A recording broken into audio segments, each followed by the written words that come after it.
What's up, everybody? Back on the Warm Weather Fans Sunbelt podcast. My name is Brian Stone. I am your host. As always, this week only joined by Matt Miguez. Zeke Palermo having some technical issues with his equipment. But we are here to talk about week one in the Sunbelt, everything that went wrong, everything that went right. I will say Zeke did send us his thoughts. Apparently, he did it in a form that was 11 words or fewer. So I have those and I can read them off if they're funny. I'm not going to read them if they're just like, hey, so-and-so looked good. But Matt, thank you for joining me this week. Thank you for not having computer issues. How's it going?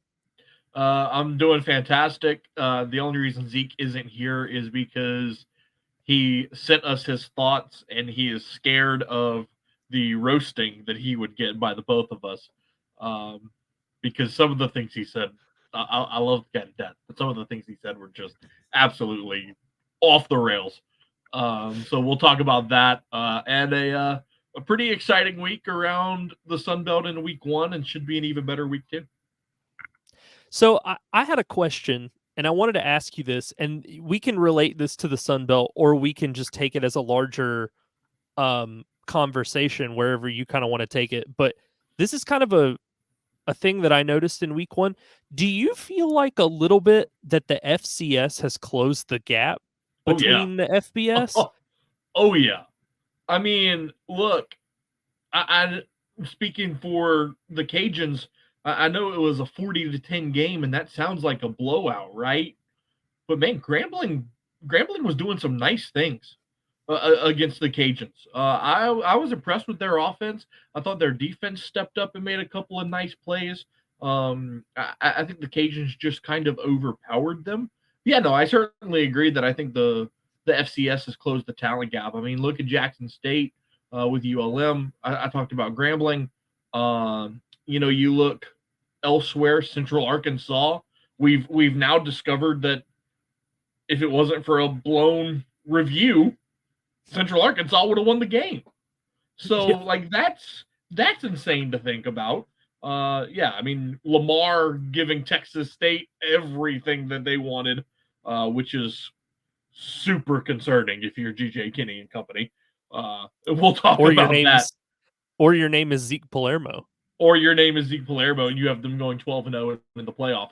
Um, so yeah, we got a lot to get to. Again, after an interesting week one. All right. So after we got that out of the way, let's go ahead and transition into talking about the previous week's games. We're going to touch on each one a little bit. Some of them, there's not really that much to say. You know, if App State killed East Tennessee State, like we saw that coming, it is Right. what it is. But we're going to touch on, I think, the most interesting ones that may have storylines that kind of reverberate throughout the rest of the season. So to start off with, Coastal Carolina last Thursday absolutely took Jacksonville State to the woodshed, 55-27. I tweeted this from the Warm Weather Fans account, and I fully believe this. Jacksonville State's got the worst quarterback situation in all of G5 football. I was checking the stats like throughout the game because I was at an establishment and they had multiple TVs, and one of the TVs was Colorado and North Dakota State on this TV in front of me, which is what I was watching. But the Coastal Jacksonville State game was behind me, and I kept turning around and I was like, Coastal's on offense again. They had Yeah. the ball for 40 minutes of this game. And Yeah. so I don't want to say you throw this one out, but you're gonna be hard pressed to find teams that have quarterback situations worse than what Jacksonville State's dealing with right now. Oh yeah. I mean, it's certainly a problem. I mean, they had a guy last year, I believe his name was Zion Turner, who was just fantastic, right? Led the offense, was a dual threat guy, was well respected by the locker room, and it showed on the field. And now, Rich Rodriguez kind of had a lot of turnover, new players across the board. After that New Orleans Bowl win last year in their first season as an FBS member, and it showed, right? I mean, Coastal Carolina did whatever they wanted, dominated time of possession. Ethan Vasco looked almost a little too good. What does I'm that mean? not. I'm. It means that I'm cautiously buying it. Okay. It's one like he looked really good, right? But let's see if he does it again. It might have been a one-game wonder, but really impressed by Coastal's quarterback. The way that they were able to just score early and often on this Jacksonville State team. I mean, we're talking it was 41-10 going into the fourth. Like that is brutal. Um, and obviously Coastal puts the backups in. Jacksonville State's able to score a little bit. That makes things interesting. But in the end, it's still a 28-point win for Coastal. Really big week one statement on the road for Tim Beck's team. If he keeps this up, I know you said you were cautiously buying in. If he keeps up what he's kind of started last year and has run through this year, Vasco's talking about top 5 quarterback territory in the Sun Belt. Yep.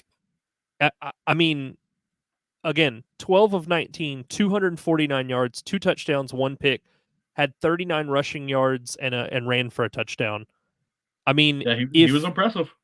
If he keeps this up when Sunbelt play starts, I mean, we're maybe talking about a borderline, top 5 quarterback in the conference. And based on the way some of the guys played that we like, that he might be even higher because, I know Zeke's not here, but we're going to talk about some of the teams that he's been down on and been up on, but I really like what I saw kind of last season in limited duty from Vasco. I thought he looked good Thursday against Jacksonville State. I know, anytime you have a game where the other team rolls out 2 quarterbacks and they combine for 14 of 27, 234 yards, 1 touchdown, 2 picks. I mean, that's a good week for you. But yeah, I mean, Jacksonville State offensively could do absolutely nothing outside of a long touchdown pass from Tyler Huff to Michael Petway. It was ugly. I mean, it was over very quickly, and it was just mostly, Coastal Carolina running the rock with their trio of running backs, taking time off the clock, owning the time of possession battle. They again, you can say whatever you want about Jacksonville State's quarterback situation. Coastal played good defense. I don't care. Yep. No, I agree. Anytime you're up 41-10, you're just firing on all cylinders. So good win for Tim Beck. Good win for the Chanticleers. I want to see how they stack up against Sunbelt competition because I feel like kind of what you said. Jacksonville State lost their quarterback who was talented from last year. Maybe this is a rebuilding year for Rich Rod and company, but I couldn't have. For sure. If you were a fan of the team that plays on the teal turf, you couldn't have asked for a better start to the season than a 55-27 win on Thursday night. So, yeah, no doubt. Like I said, really strong performance all the way around. That time of possession statistic is just insane. I mean, you held the ball for 2/3 of the game. That is nuts. So yeah, I agree with you 100% there. This is you couldn't have asked for much better if you're in Myrtle Beach. Yeah, and the trio of Simpkins, Lloyd, and Bennett, the running backs for Coastal, could be a real problem for opposing defenses coming up here in the future. We'll have to see how that all pans out. But yeah, great win for Coastal Carolina in the opener. 55-27. They moved to 1-0. Jacksonville State drops to 0-1. The other Thursday night game that we ran across, this was sort of expected. ULM defeats Jackson State 30-14. Once again, kind of the story of a team in ULM just owning the time of possession. They had the ball for 35 minutes in this one. I think we saw exactly what we were sort of all expecting with this new offense and Bryant Vincent running it. They ran the ball effectively. General Booty in a game where they pretty much dominated the time of possession. Only 14 pass attempts, just threw for 104 yards in this one. I guess you can look at it and say they did what they needed to do, but I think this is going to be the bread and butter of this team for a couple years to come. as long as Vincent's there, is they're going to run the ball. They're going to want to own the time of possession and keep the opposing offense off the field. So what did you kind of take away from this one? I mean, kind of the same. I was really impressed by Ahmad Hardy. A really strong performance in his collegiate debut. Took good care of the football. Like you said, with the time of possession, really kind of controlled the pace.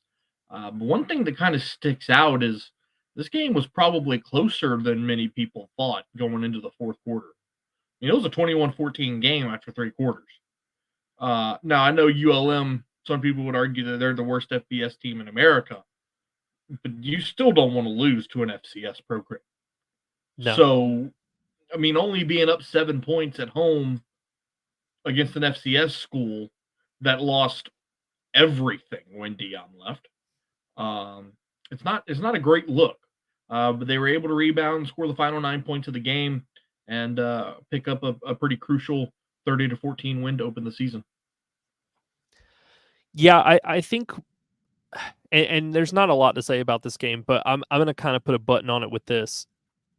It's fine if you're ULM and Bryant Vincent and you decide, hey, we're going to run this offense where everything runs through Hardy or whoever, is the leading rusher that week. It's a lot different when you're playing from behind or you're in a competitive game and you're not just able to kind of overpower your opponent.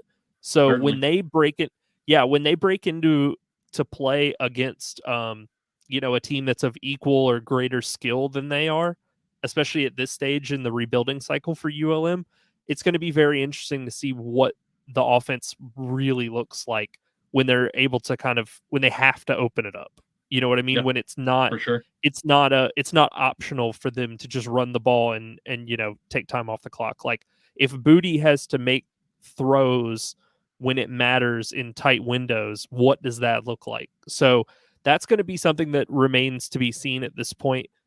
Just because they simply overpowered a Jackson State team that didn't, they hung around, but clearly they didn't have the gas to go all the way. But UL Monroe moves to 1-0 with the win. Jackson State drops to 0-1. So I'm just taking these games in the order that they're presented on ESPN. So Saturday, let's talk about, and I mean, I can do the majority of the talking. You can chip in or ask if you want. Let's talk about Georgia Southern and Boise State. So I think the most important thing here that Georgia Southern covered the 13-point spread at home. I think we can all agree on that. Do not pay attention to the fact that Austin Janty almost ran for 300 yards solo. And the Eagles defense looked like it was playing against a Make-A-Wish kid, and they were just escorting him to the end zone. Don't think about that. That's not important here. What's important is they covered the spread. He scored 6 tutties. Cue the LeBron James video. Not 1, not 2, not 3. Oh my God. Look, shout out to the Eagles because they did their part in my 14-leg parlay. Okay. I went wild. I had this bonus bet, made a 14-leg parlay. I was like, all right, let's just see what happens. 13 of the 14 legs hit. Oh man. Which one? Sunbelt Billy over there in the swamp let me down. That game was over 8 minutes in. I took Florida on the money line. I was like, look, it's a 3-point spread. They're at home. The swamp's going to make up for those 3 points. They're going to find a way to win. No. Billy Napier, if you're listening to this, you owe me $300. Just kidding. But we'll move on. Can I just say something really quick? And you may think I'm crazy for saying this. I think this is Clay Helton's last year at Georgia Southern. Oh. I think he's going to be done after this year. Like it's not just this game, it's the 2 years that preceded it. It's one of the linebackers coming out in a press conference after the game and saying that guys were missing or late for meetings defensively leading up to this game. Like, it just seems like a general lack of institutional control, and I think that things are going to get worse before they get better. And run defense aside, we'll talk about them playing Nevada this week, but I it just seems like a top-down institutional issue that isn't going to be solved until they get somebody in the head coaching spot that the players can actually respect and maybe even fear a little bit. Because if you are a player at the FBS level and you feel emboldened enough to miss meetings and you just feel like what are they going to do? They need me on Saturday. And the coach is basically like, yeah, that it's not going to work. The second that happens, everything's out the window. So they might win a couple games this year, but between the run defense and the way that looked and everything else that seems to be kind of conspiring around Clay Helton, I think he's done after the season. I think they're going to win like 5 or 6 games. But let me ask you this. Is Ashton Jeanty running for 267 yards because Georgia Southern's run defense is that bad? Or maybe he's that good? Yes. Like, let me play devil's advocate there for a second. Or are you saying it's both? It's both. Yeah. Okay. I don't care. You don't get to almost 300 yards rushing solo just by being a great player. Like, there has to be a real issue on the defensive side of the ball for that to happen.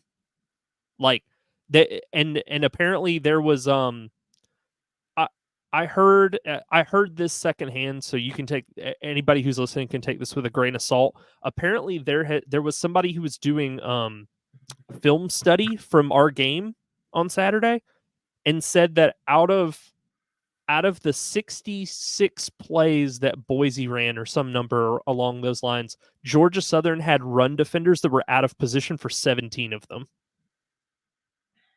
So, and here's the thing too.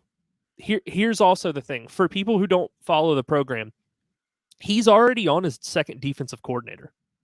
Yeah. The first one was fired after year 1. And Brandon Bailey was brought in before last year. But the thing that was taking all the heat off of Brandon Bailey was how bad Davis Brin was. So you could sit there and say, yeah, the defense isn't great, but you got a guy on the opposite side of the ball leading the country in interceptions. What do you expect the defense to do? They're in bad spots all the time. And now, JC French went out there and didn't turn the ball over once. Or sorry. He looked good.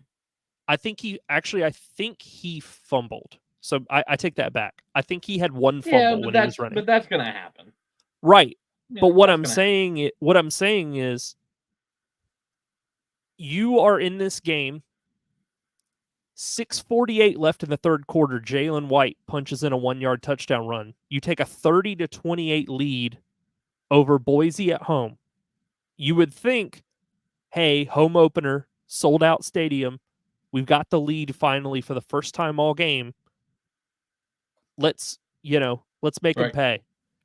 The next play from scrimmage for Boise, or sorry, not the next play, but 5 minutes later, Boise marches down the field, 14 plays, 75 yards.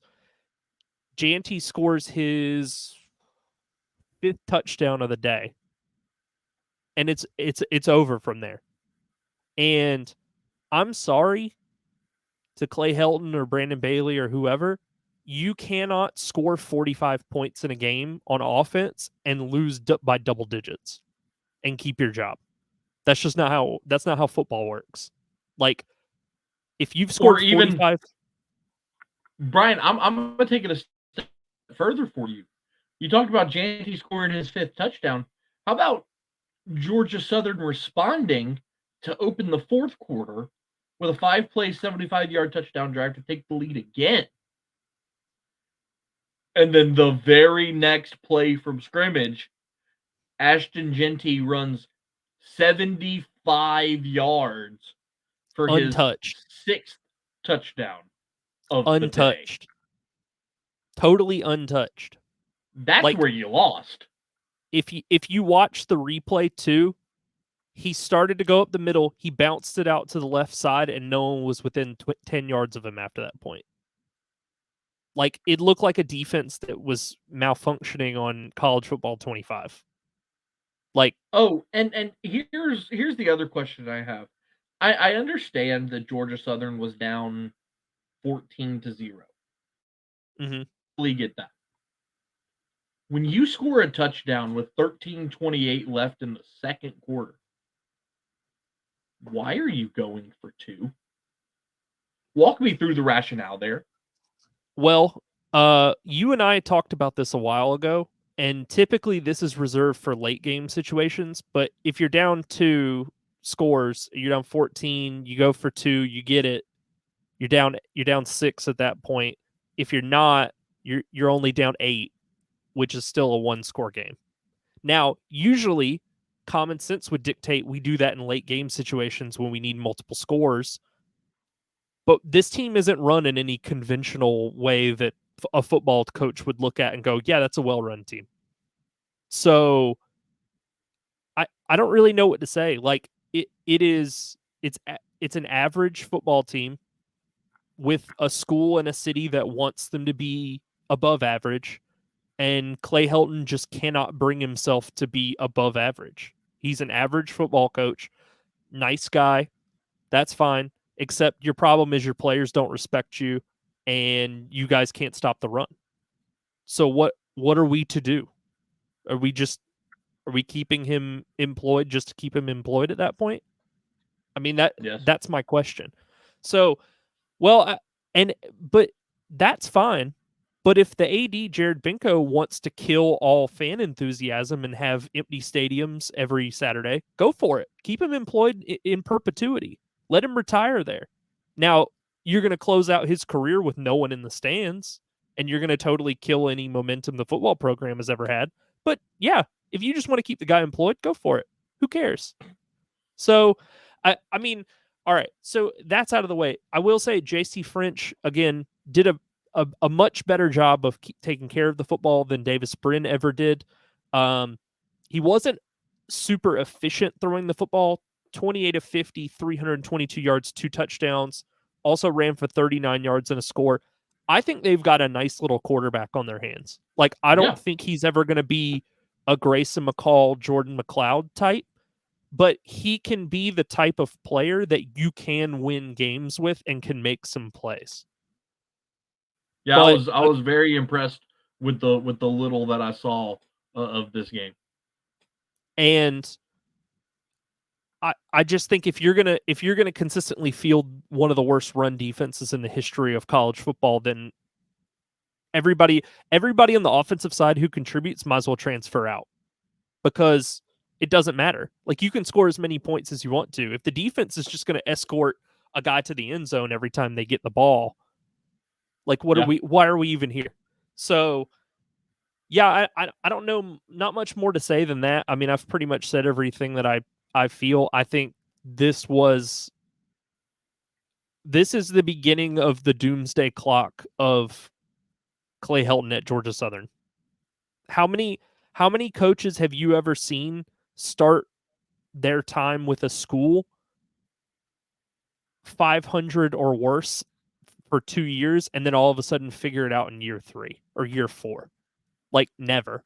Like, it usually you start to see some sort of fruit like come off the tree of, hey, we've been putting time into this. I've been recruiting. I have all of my guys now. The classes and the transfer portal and all that stuff is mine. Lunsford's guys are totally pretty much out of there, except the guys that have been hanging around for a while. But this is totally on Hilton at this point. He hired everybody. Yep. He got all these players, and it's not working. So, but yeah, with that, Georgia Southern drops to 0-1. Boise State moves to 1-0. This will be a quick one. App State beats East Tennessee State 38-10. No surprise. Joey Aguilar was sharp, 326, 2 touchdowns. I I don't know. Again, we saw this coming. If there was more to talk about in this game, I would try to bring something else up, but they were an outmatched FCS school. So like what did we Yeah. expect? No, I mean I agree with you. App State did exactly what they were supposed to do. They took care of business early. They took care of business often. Joey Aguilar looked really, really solid in this game, and now they get to kind of flip their script a little bit. Looking ahead, they've got Clemson on Saturday, and say what you want about Clemson, but they didn't look great on Saturday against Georgia. Just Yeah. saying. Yeah. I'm just saying. Yep. All right. So App moves to 1-0 with the win there. East Tennessee State drops to 0-1. So, sorry, App fans, that we're just not going to go deep into this. Like it's one thing when an FCS school keeps it closer than it should have been. Then we have something to talk about. But you guys routing an FCS school was, I mean, it was almost like a Yeah, scheduled that's win. So, all right. So well. let's get into the next game here. Old Dominion takes South Carolina to the wire and loses by 4 as a 3-touchdown dog. I told you guys, and I know you guys believed me, but I've my dad is a South Carolina fan. I grew up cheering for South Carolina just because I was from there. My dad went to school there. They do this. Like they do not beat anybody easy. It doesn't matter how bad the team they play is. They do not blow anybody out. They make everything look as hard as humanly possible. And I do want to give credit. Old Dominion did go out and do it. Grant Wilson played okay, 2 picks, but you play an SEC school, that's kind of to be expected. But yeah, I mean, Old Dominion, good performance against a P4, P5, P4 opponent. So yeah, what did you take away from this one? You went on the road to a Atlantic Coast region opponent, right? An SEC program in front of 80,000 people. You were a 3-touchdown dog. You turned the ball over 4 times and only lost by 4. Look, Yep. Brian, I am not a fan of moral victories. I'm not. But if you're Ricky Ronnie, you've got to be looking at this tape going like, man, if we can clean those little things up, we're going to be fine. We're going to be fine. You went to Williams-Brice, which talk to anybody in the SEC. That's not an easy place to go win. That's not an easy place to play. You turned the ball over 4 times and you only lost by 4. You took them to the limit. I mean, that's got to give you some kind of confidence when you go play in your conference, which I'm not saying that it's weak competition, but compared to South Carolina, they're not on the same level, right? So yeah, I mean, if you can clean up those turnovers and those little mental mistakes, I think Old Dominion put together a really nice showing on Saturday against the Gamecocks. I think more importantly too, for the Monarchs specifically, I think they may have found a true receiver that can contribute. Yeah, And that had been the knock on them the last couple years is no matter who was back there, Grant Wilson or anybody else, there was never a guy that scared an opposing defense. It was just sort of like, hey, they've got a bunch of guys. A couple of years ago when Blake Watson, ran all over Coastal, that was nice. But there was never any consistency in who was going to perform week to week. If Isaiah Page goes out and performs each week, then maybe we've got a nice little offense cooking here. And yeah, you do need to cut down on the turnovers. One other thing too, though, for Old Dominion's defense, I don't think you're going to find or play quarterbacks very often that are completing fewer than 50% of their passes and still get to play a full 60 minutes. You know what I Correct. mean? Like at the very worst, you know, I'm trying to think like JC French, Aguilar, McLeod, like all of the Vasco, all of these guys, they're not going to complete sub 50% of their passes. They're just not. For sure. So that I don't think that's something you can bank on, but I do think that if you identify a number one receiver, you can build off of that rapport with him and Grant Wilson with Page. And I think this is definitely something to build off of. I think there's a couple of caveats. Like I said, you're not going to play a team that refuses to pull a quarterback that can't complete 50% of his passes very often. But again, great performance by them, even though they lost by 4 points. I mean, I think Shane Beamer is a little bit like the Clay Helton of the SEC, where it's like, Yeah. listen, man, it's been underperformance after underperformance every year, and we're supposedly doing all this great recruiting. We haven't seen it yet. It doesn't Right. show up on Saturdays, so we need to figure it out. But yeah, good performance by Old Dominion. South Carolina moves to 1-0 with the win. Old Dominion drops to 0-1 with the loss. Another one that was strange to me, and I'll explain why. So Marshall beat Stony Brook 45-3. That wasn't the strange part.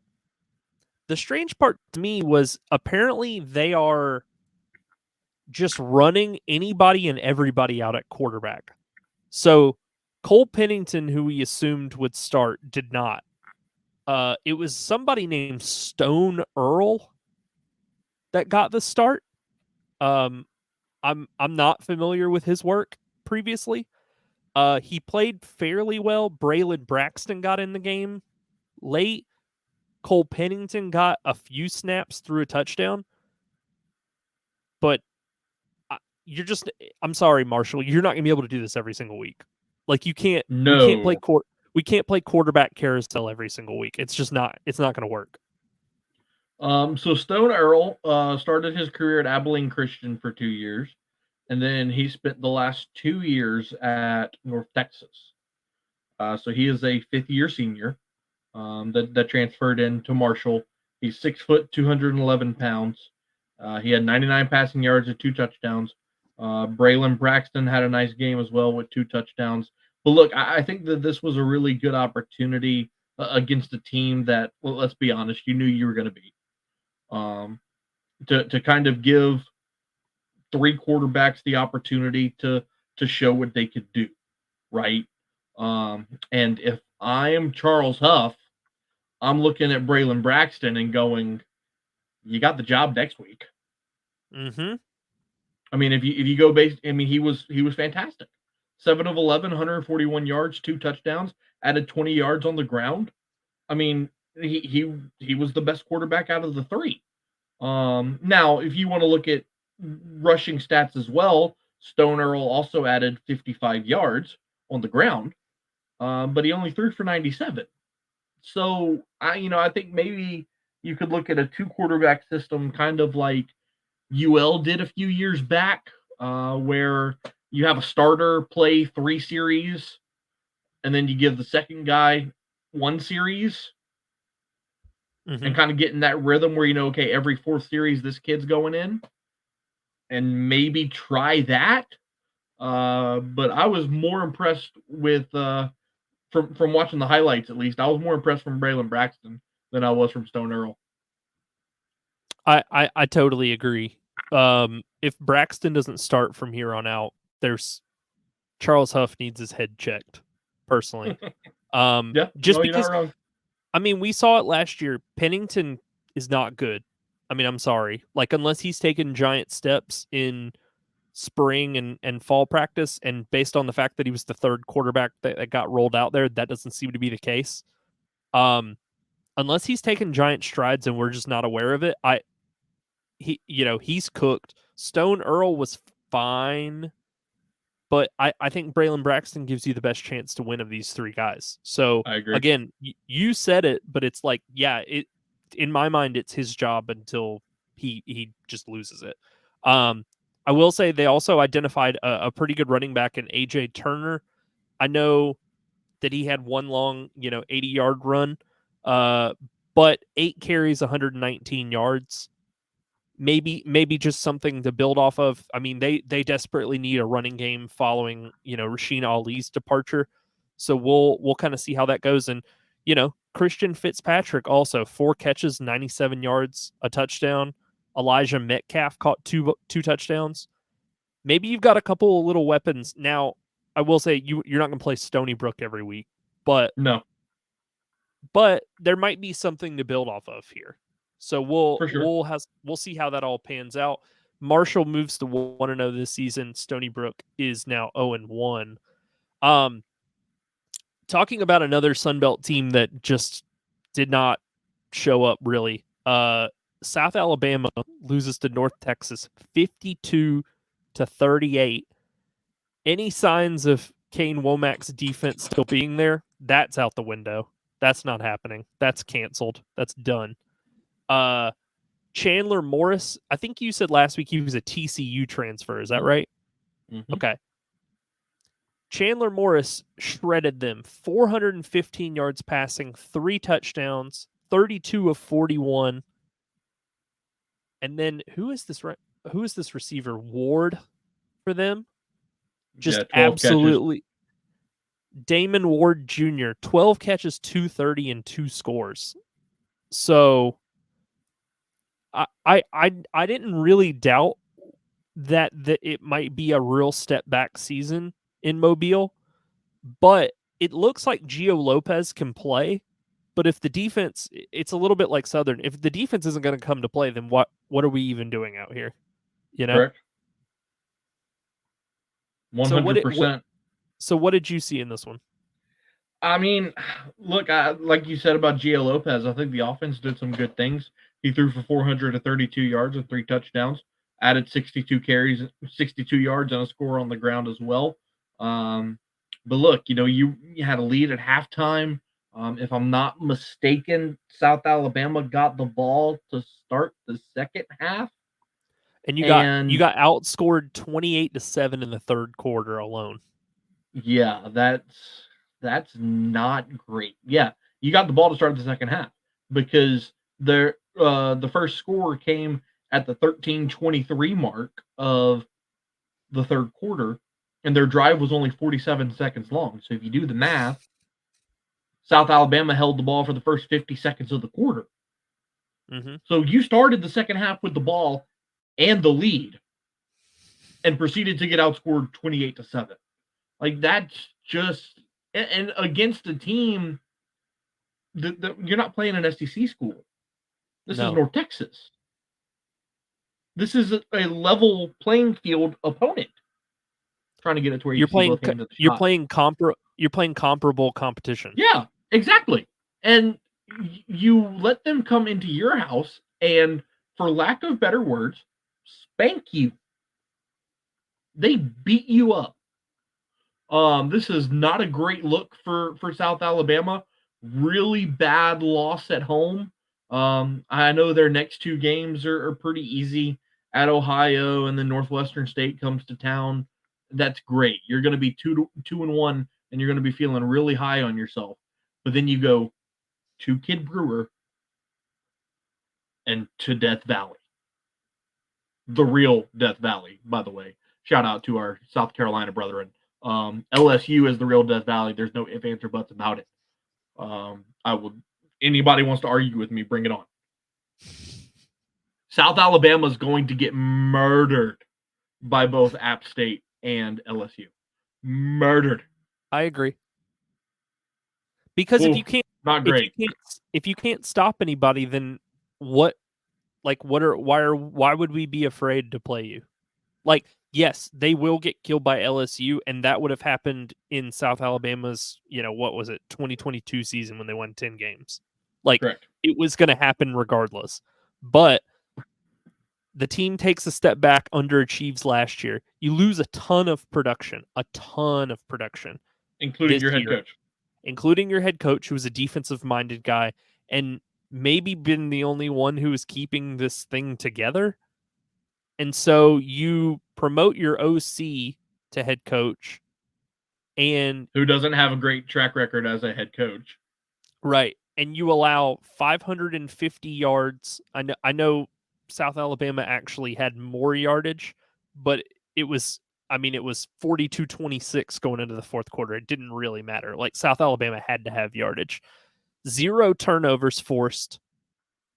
They don't have the difference makers on the defensive side of the ball to make an impact. Right. So until that happens, this is probably going to be a long year for the Jaguars.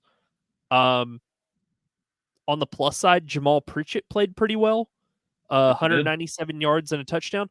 On the not plus side, on the minus point, you struggled to run the football. You essentially don't have a running back on this roster.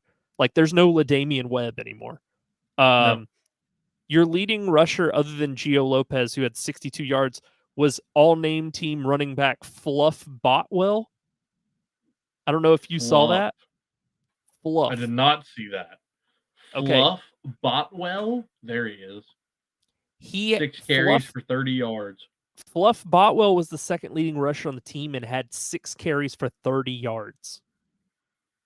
He's a 5'10", 219-pound freshman from he couldn't be Derek, Alabama. If he was Derrick Henry size, no one would have ever called him Fluff. I guess that's fair. I guess that's a good point. Hey, how about this guy, Bishop Davenport? That's a solid name. That name sounds like he says, "Do you know who my dad is?" when he gets pulled over by the cops. Don't you know who I am? Don't you know who I am? My father will hear about this. Anyway, yeah. So bad showing by South Alabama. They are now 0-1. North Texas is now 1-0. Okay. So I haven't read any of Zeke's little musings up to this point, but I want to point this out so that when we get to the Texas State thing, I can point it out again. Okay, so Arkansas State gets taken down to the wire by Central Arkansas. You talked about the blown review. It was the reason they won. Mm-hmm. Zeke's contribution for this game was "told you so." However, he didn't say the same thing about Texas State playing Lamar. So we'll talk about that when we get to it. But yeah, not a good start to the season for Butch Jones, who we talked about it. If they underachieve this season with Jalen Raynor, it might be time to look for a house elsewhere, Mr. Jones, because, brother, if you can't get it done, what is this, year 4 for him? If you can't get it done in year 4 with the reigning freshman of the year at quarterback, it might be time for the Red Wolves to move on. Hey, you know who else? You know who is out there and available to coach? Blake Anderson. I knew you were going to say that. I'm just saying. Look, here's the thing. We're talking about Jalen Raynor, and I agree. Jalen Raynor is a great player. However, he a great game. I know everybody's going, he threw for 317 yards. He barely completed 50% of his passes. He only threw 1 touchdown and had 1 pick. He didn't play well. The defense for Arkansas State did not play well, as Shunderick Powell ran for 12 yards a carry and 2 scores on you. Oh. He's an FCS running back. Look, so you're saying it's fine if they play for Boise State, but not Central Arkansas? Certainly. Certainly it is. Because here's the thing. And look, I'm not going to knock anybody that plays in an FCS program, because I never played college football. I never played anything in college, to be fair. So they're better athletes than me. I'm not knocking them. However, on the totem pole, a Central Arkansas running back is here, and an Arkansas State defense is here. You are better. You should not be getting pushed around by an FCS running back. Plain and simple. So the run defense didn't play well for Arkansas State. Jalen Rayner could have been better. And honestly, if you don't give up 21 unanswered points in the fourth quarter, Yeah. There's the game right there. Right. Say that 21 points is only 7. You win 34-17, nobody's worried about it. Yeah, I agree. No one's worried about it. The defense for Arkansas State has to be better. If they can be, and we talked about that going into the season. Their defense was a question mark last year. That's why they weren't better last year than they were. If their defense can get better, they are going to be fine. Their offense is just, it's too talented. Jalen Rayner, Jaquez Cross, Corey Rucker. Their offense is way too talented. If their defense is better, they'll be fine. But if their defense struggles throughout the rest of the season, like they did in week 1, which I'm chalking it up to week 1 jitters, week 1 rust, whatever you want to call it. But if they're not better, then Zeke's right. Arkansas State's going to be in a lot of trouble. Well, I'll say this. So obviously it wasn't a good start for the defense, right? I mean, you give up, 432 yards of offense to a FCS school. We had all of these concerns coming into the season that this was a possibility, that the defense hadn't actually taken a step forward, wasn't going to take a step forward. And yeah, this kind of proved all of those concerns to be correct. So I just don't really know what to make of this Arkansas State team. I think if this keeps up and they just decide not to play defense or physically are unable to play defense, I think Butch Jones is out of there after the season, because they're going to end up losing a lot of games that they have no business losing with the talent that they have on offense. So yeah, I mean, if you run this effort out against Louisiana, Texas State, App State, a lot of the just teams in general that are good to middling, even down to the Georgia Southerns of the world. I don't think they play Georgia Southern, but even still, I'm just kind of making a point. These other teams are not gonna find a way to fail the way that Central Arkansas did. So that's something that they're going to need to shape up right away. But I kind of agree with what Zeke said last week. Now, having seen the defense, I think they're closer to getting Butch Jones fired than they are saving his job at this stage. So yeah, unless things change in the next couple weeks, like, it's going to be a rough season, because every game's going to be a shootout. They're going to have to put everything on Rucker and Cross and Rayner's shoulders and be like, hey guys, you're going to have to win us every single game, because we just can't play defense. And yeah, so it's going to be tough. Like, they've really got their work cut out for them this year. So Arkansas State wins 34-31. They move to 1-0 this season. Central Arkansas drops to 0-1. Another team that had been very good over the last couple years, Troy, finds a way to lose 28-26 to Nevada, now making me, a Georgia Southern fan, very nervous about next Saturday's game against Nevada. Because the one thing Nevada does is run the football. Well, guess what? Guess what Georgia Southern can't defend against? The run. So there you go. Goose Crowder played okay. 20 of 30, 200 yards and a touchdown. I mean, that's like Alex Smith's career stat line per game there. I mean, that is as average as it gets. No offense. That's not a Gunnar Watson stat line. Let's just say that. Damian Taylor, 11 carries, 103 and a touchdown. He played pretty well. But defensively, Troy gave up 393 yards of offense to Nevada. They didn't force a single turnover. Nevada won this game and had 16 first downs the entire game. They almost doubled their score was almost double the amount of first downs that they got in this game. So, yeah, I mean, we talked about it, and we all universally kind of agreed that Troy was going to take a step back from where they had been. But now I feel a little bit even more justified in taking their season total under, because I just don't feel like they have the horses to play with a lot of these teams. So it's going to be Gerard Parker's got a building project in front of him. The thing that's concerning to me is when you look at the way that this game unfolded.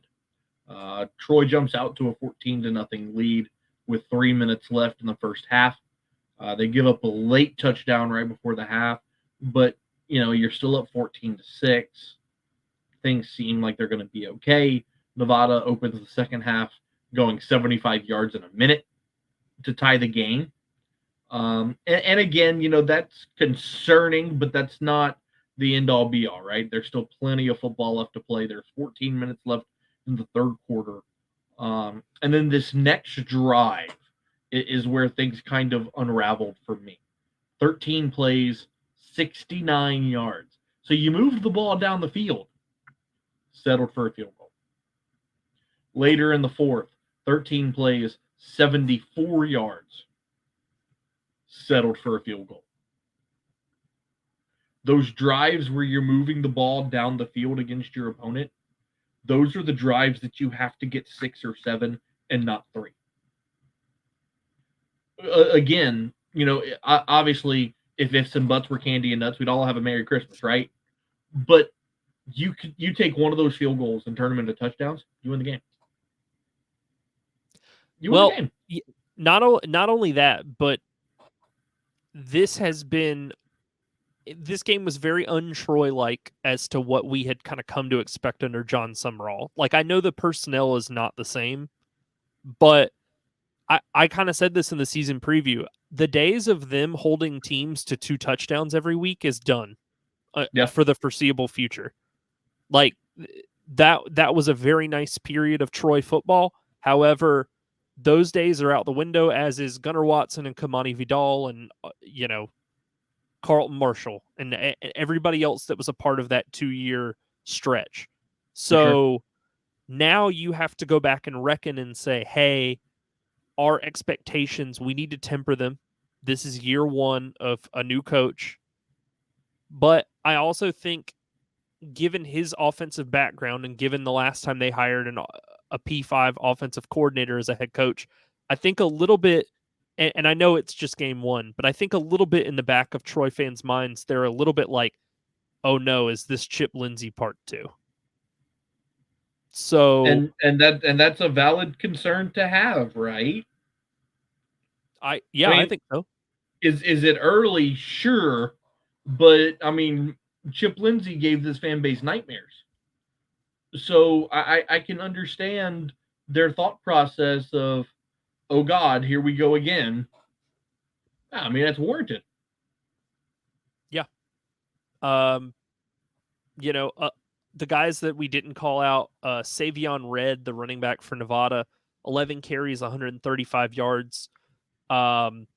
Troy's top receiver, Devontae Ross, 7 catches, 102 and a score, caught Goose Crowder's only touchdown.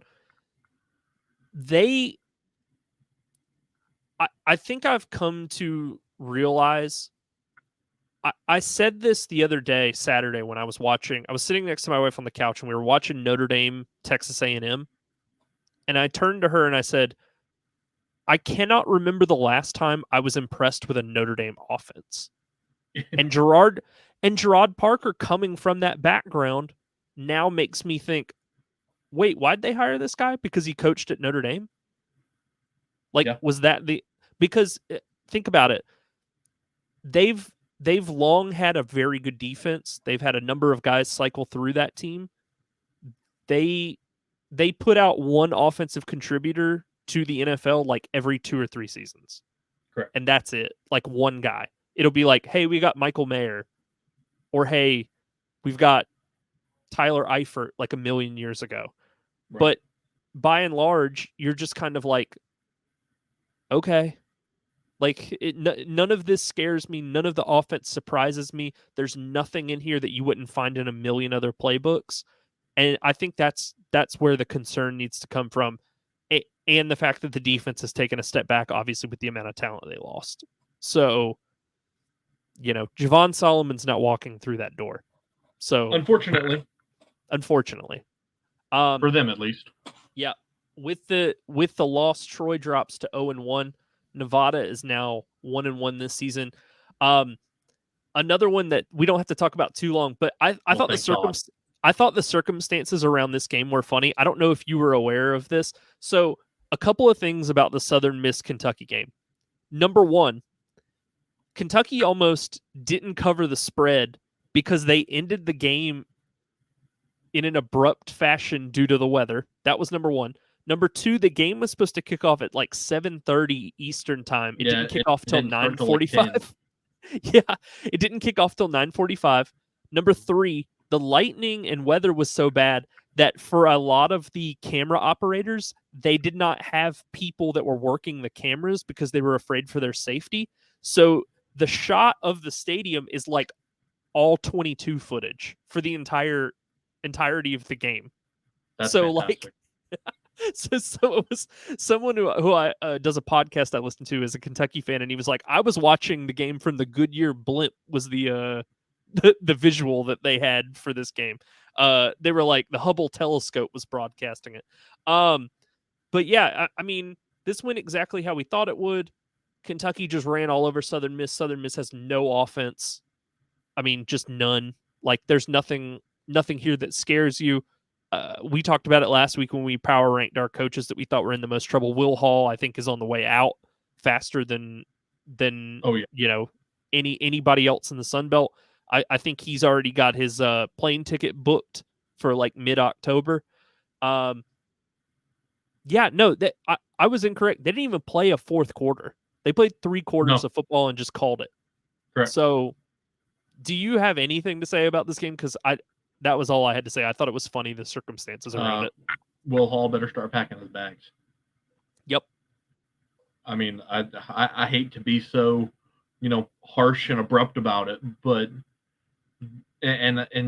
obviously they played a SEC program, but we're sitting here and there is no even remote inkling of this team getting better.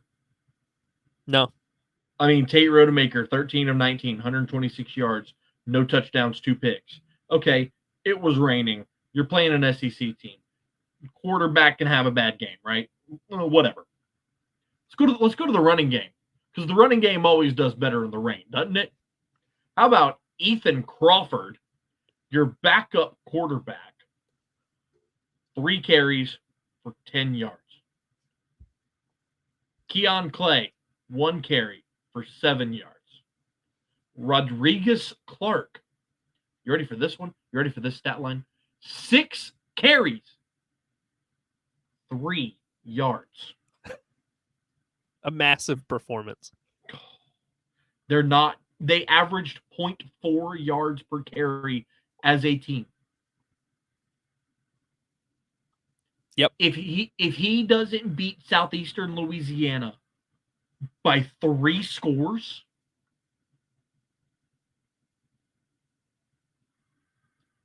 three scores is a lot to ask for this team. I know, but like, oh, what a rough time to be in Hattiesburg. Yep, I totally agree. That's all I'm with the loss, Southern Miss is now 0-1. Kentucky is now 1-0. Another game that we didn't have to talk a lot about just because we knew the way that it was headed, and it went that exact same way. Georgia Tech beats Georgia State 35-12. We got to see the debut of Christian Valou. He was fine, but Georgia State's so overmatched against a team of Georgia Tech's caliber that they couldn't get anything going on the ground. I think this is a no-duh statement by me, but I feel like it needs to be said anyway. I think Darren Granger's ability to scramble is going to be sorely missed by this team. Agreed. Because it opened up so much so many other running lanes. It kept defenses on its toes, and Christian Valu just doesn't project as that type of player.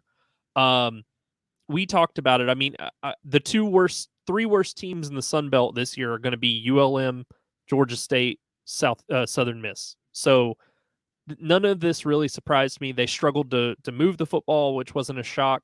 I think the only surprise that I had was that Georgia Tech didn't beat them by a larger margin. Correct. Yeah, Georgia Tech's really impressive.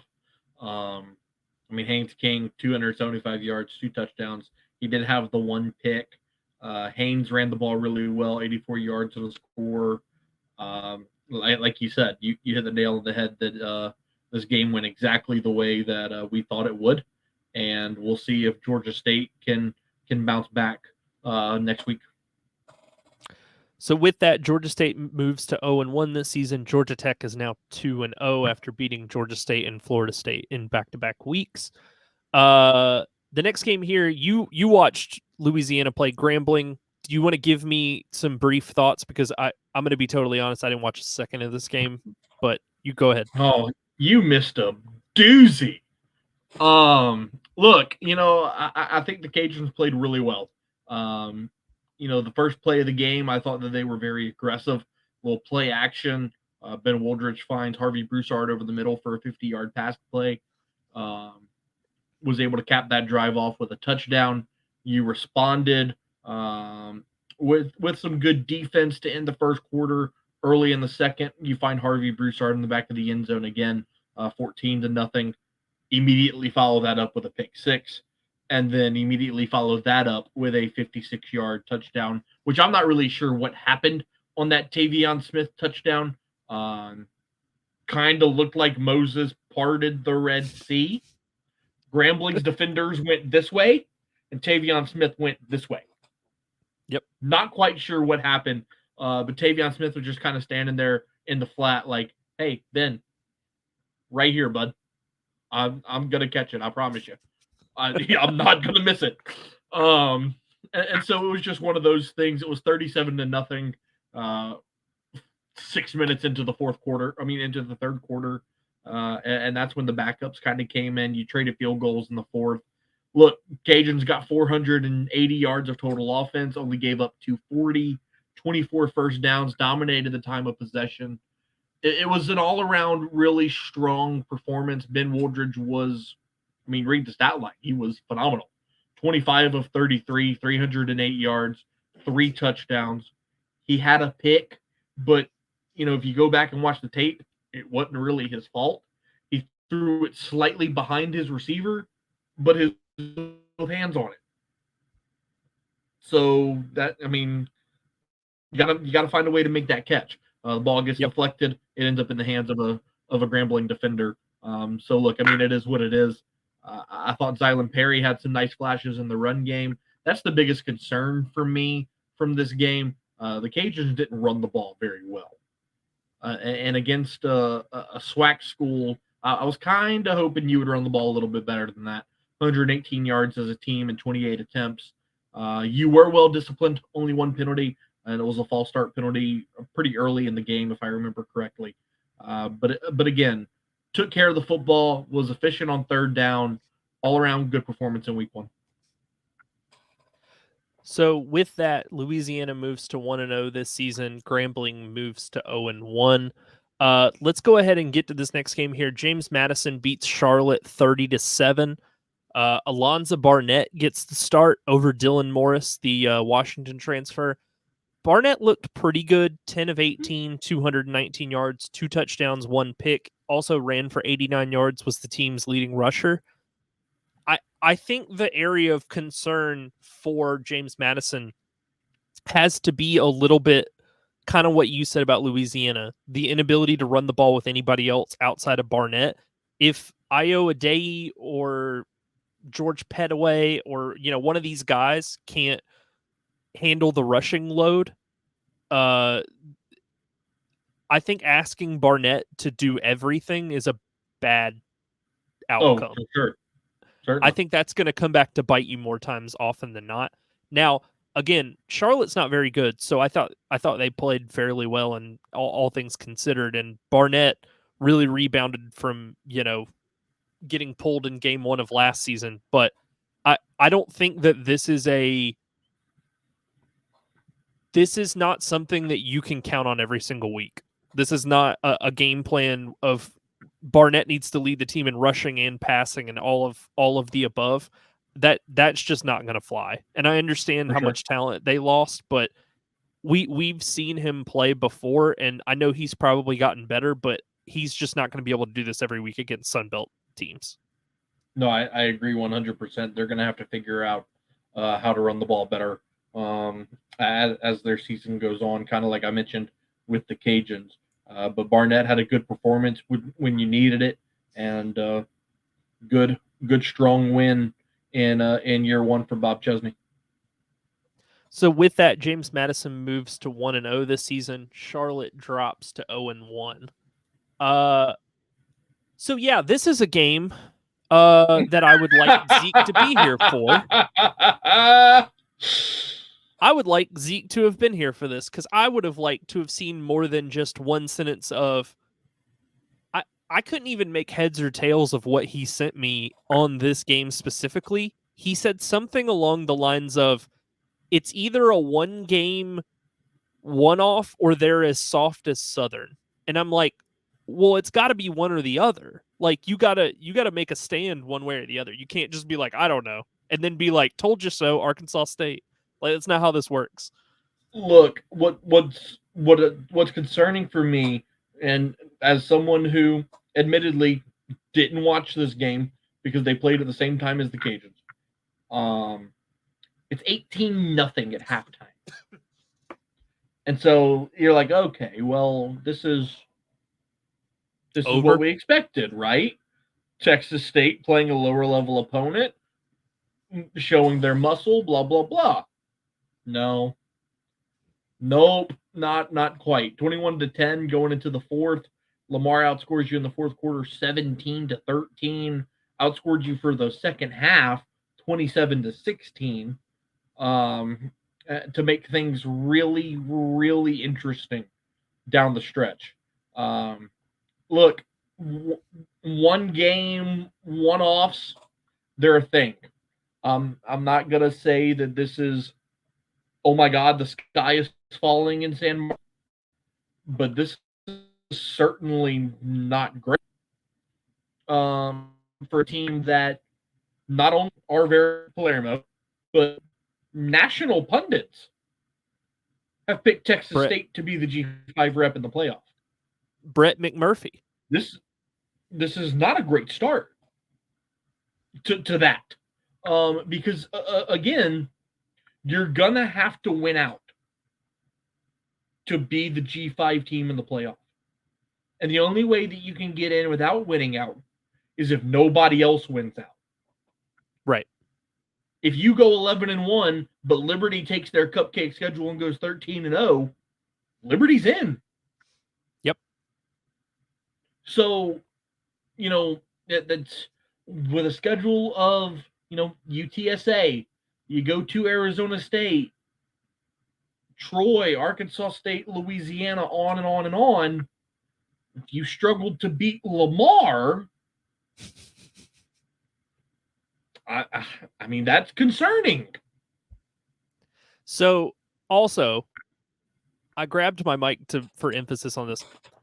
So much for all the disrespect that they were getting from us before this. You know what I mean? Like, Zeke in Bobcats Den, love you. Thank you for listening to the show so much. You guys crowing about the disrespect that Texas State was getting by us me and Matt not picking them to make the college football playoff, and then coming out and barely beating an FCS school. I mean, yes, it was a 10-point game with 4 minutes to go. But on the other hand, it was a 10-point game with 4 minutes to go in a game that you were up 18-0 at halftime. The reason I didn't watch this game was because I looked at the score at halftime and went, "Oh, cool, I don't have to watch that." And I just cut it off, like I cut another game on. And I don't. Here's the other statistic that I told forgot two. Penalties. Did you see the penalties? Texas State had 16 penalties for 160 yards. Discipline may or may not be an issue. No, I agree. Like that's awful.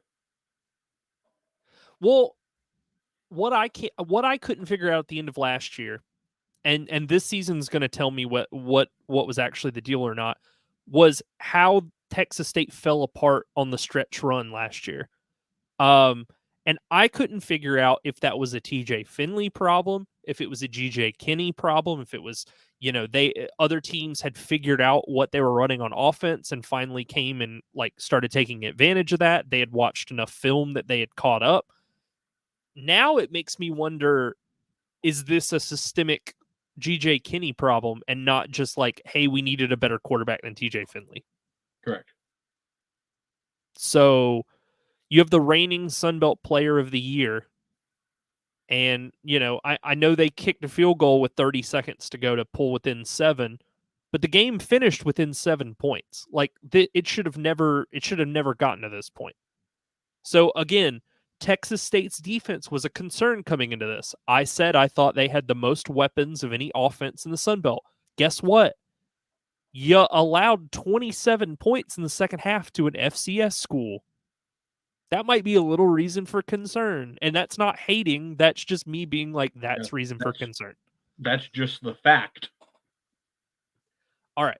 So Texas State moves to 1-0 despite all of that drama. Lamar drops to 0-1. Let's transition to week 2 in the Sun Belt. We'll go ahead and make picks on these games if ESPN ever loads on my screen. That's not what I'm looking for. I've got it on mine if you need it. Yeah, go ahead and kick us off with the first game while I'm navigating ESPN's site from 2006. A noon kickoff in Memphis on ESPNU between 0-1 Troy and 1-0 Memphis. Memphis is an 18.5 point favorite with an over/under of 57.5. Look, I'll start. Give me Troy plus 18.5. I think that spread is just absurd. I know Troy looked a little off against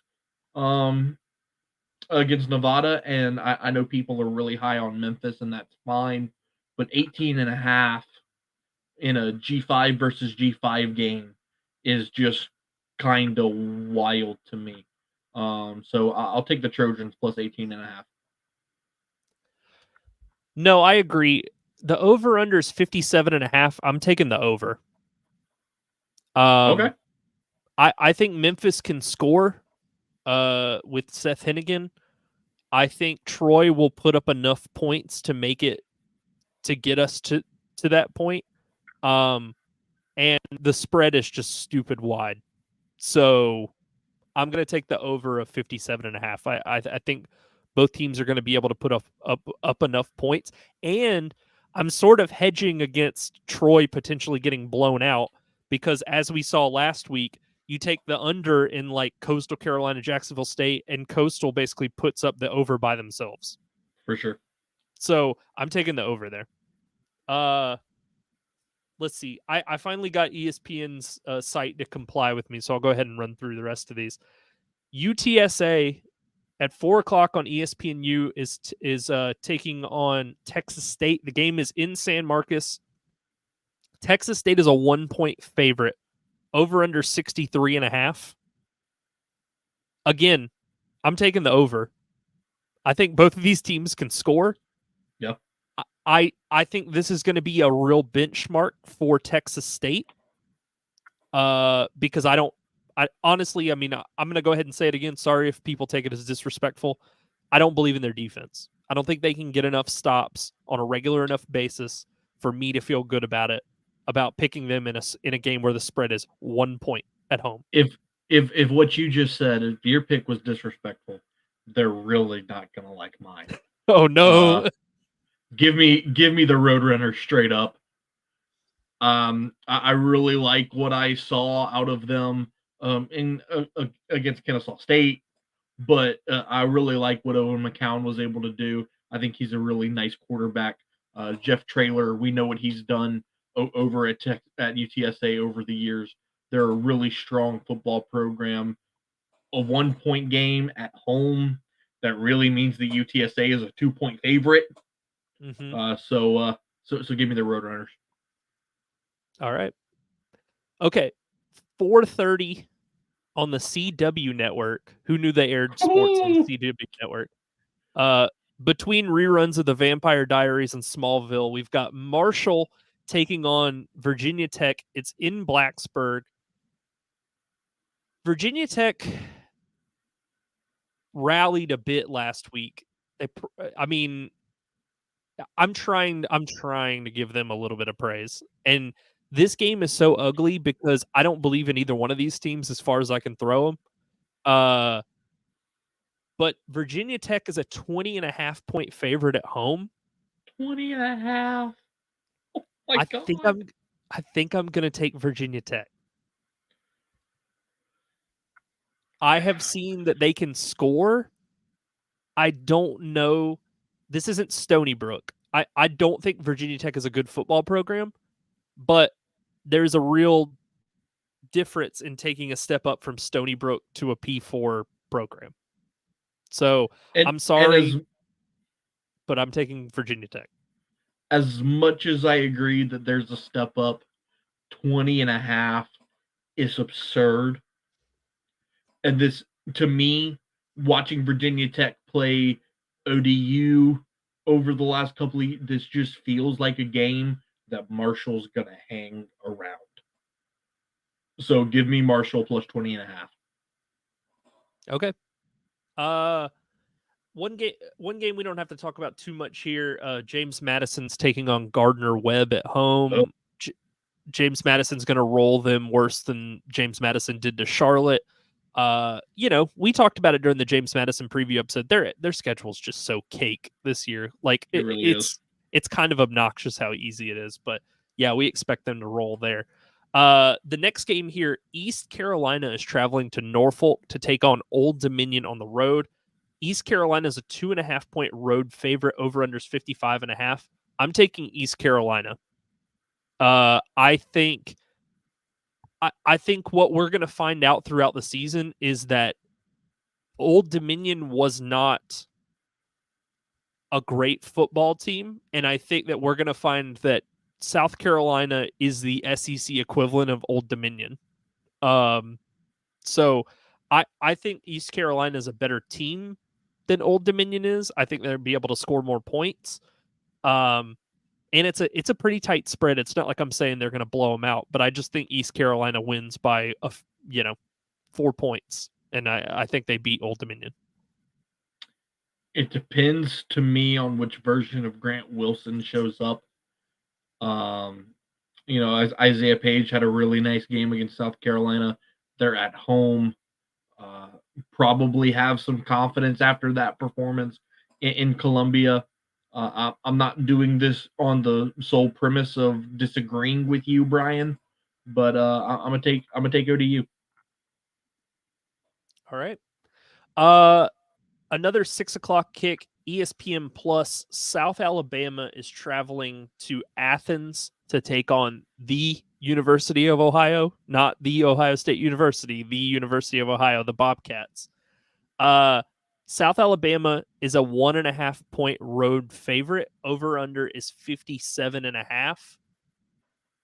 I'm going back to the well. I'm taking the over.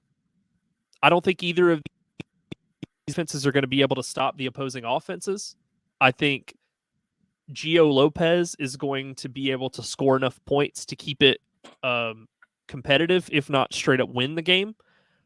And Ohio's running back Tyus ran for 203 yards on just 16 carries last week. And what do we know about South Alabama's defense? Not great. They can't stop the run. Right. So I will take over 57.5 in this one. I'll agree with you there. All right. 7:00 kick. Georgia Southern is traveling to Reno to take on the Nevada Wolfpack. Georgia Southern is a 1-point road favorite. Over-unders 58.5. This might be the last time I ever take Georgia Southern, but I'm taking them. Like, if they disappoint me here, they're dead to me.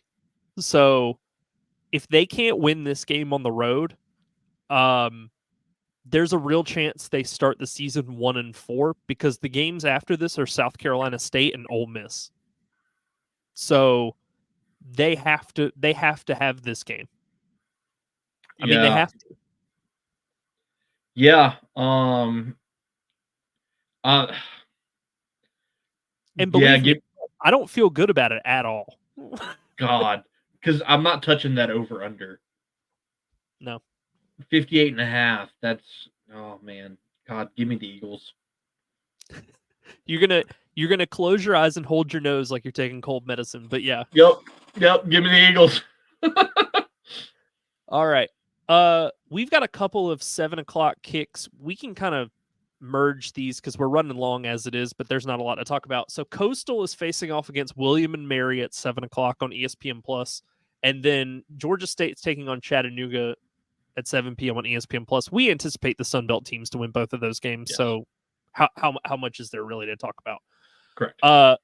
Matt, your team here, Louisiana is traveling to Kennesaw, Georgia to take on the Owls of Kennesaw State. The spread is 15.5, over-unders 47.5. I'm taking Louisiana minus 15.5. I understand what you were saying about, there were things in the Grambling game that maybe you didn't feel the best about. But man, at the end of the day, Kennesaw is still a call up, and they're still trying to get their feet underneath them. So give me Louisiana and the points. This is a quintessential trap game for the Cajuns. And the reason that I say that is you're getting ready to go into a bye. You're coming off of a big win. And if you're Kennesaw State, you have to be on cloud 9 because your first game as an FBS member, you battled with UTSA the whole way through. A 28-16 final score. You come back home for your first home game as an FBS member. That place is going to be rocking on Saturday night. Granted, their stadium only holds 10,000 people. Yep. But that environment's going to be crazy. I think the Cajuns win, but 15.5 just really kind of makes me nervous. So I'm actually going to take Kennesaw on the plus 15.5. Wow. I'm surprised. All right, another 7 p.m. ESPN Plus game. Tulsa is traveling to Jonesboro to take on the Arkansas State Red Wolves. Arkansas State is a 7.5-point home favorite, over under 65.5. Give me Arkansas State minus 7.5. I'm going to be totally honest. I don't know anything about Tulsa, but I think Arkansas State is a better team probably than Tulsa. Agree. I would agree. It all just depends on whether they're going to get enough stops to be able to keep you outside the number. Is I think all it comes down to. Another game here, 7:00 ESPN Plus once again. UAB is traveling to Monroe to take on the Warhawks. UAB is a 13-point road favorite. Over unders 53.5. Give me the Warhawks plus 13. Oh. What? Georgia Southern played UAB last year, and they with Trent Dilfer. They absolutely, in a season that Georgia Southern looks so bad in the back half, they absolutely smoked the Blazers, like smoked them. And I don't really believe in Trent Dilfer. I think as a coach. Like, I think it was a little bit of a hasty hire bringing up a guy who has an NFL pedigree but was only a high school coach before this. I think it's too much of a jump too soon. And I think UL Monroe will try to just take time off the clock, and I think they're going to keep it within 2 touchdowns. I don't think they necessarily win, but I think they're going to play conservative enough and not get outside of what they want to do. So I'm calling for the upset, but really I'm just saying they keep it within 2 touchdowns, I think. I'm going to take the under because I halfway agree with you. I think ULM is going to try to milk the clock and keep things as close as possible. So I don't think either of these teams are going to score more than 24 points. So I'm gonna take the under. And I really wasn't impressed last year by the Blazers starter Jacob Zeno. I didn't really think he was all that great when I watched him play. Another game here, we don't really have to talk about this except Will Hall's life might be on the line. If Southern Miss loses to Southeast Louisiana at home, you mentioned this, it's gonna be tough for him to get out of the stadium in one piece. Let's just say that. We don't even really need to talk about it, but we both kind of feel the same way on that. All right, last game, 8:00 ACC Network, Saturday night. App State traveling to the other Death Valley to take on Clemson. Clemson is a 16.5 point home favorite. Over-unders 53.5. Give me Clemson minus 16.5. I'm probably wrong. I'm sure App is probably going to play them within a field goal for no reason whatsoever. But you want to talk about a coach that's like fighting for his life and trying to stay above water? Dabo. People have been throwing.